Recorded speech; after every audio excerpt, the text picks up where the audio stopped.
ანუ შემოდის სხვა, ხო?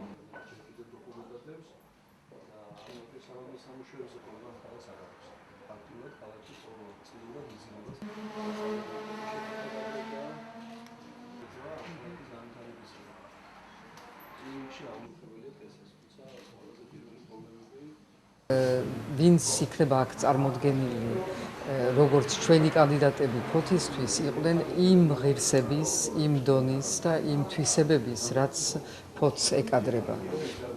მე არ ვისურვებდი, რომ აქ ის ადამიანები, რომლებიც წარდგებიან ფოთელების წინაშე, არ იყვნენ სწორედ როგორც არიან ჩვენი კანდიდატები, ანუ ნამდვილი ფოთელები, აქედან მოსული, ის ადამიანები, რომლებიც შეიძლება არ არიან პოლიტიკაში ცნობილი და ეს ჩემთვის არის ძალიან პოზიტიური თვისება, არამედ ადამიანები, რომლებიც არიან ქალაქიდან და იციან ამ ქალაქს რა ჭირდება და რომლებიც მზად არიან თვითმმართველობისთვის, მზად არიან იმისთვის, რომ იმ პრობლემებს შეეჭიდაონ, რაც არსებობს ამდენი ხანია ამ ქალაქში.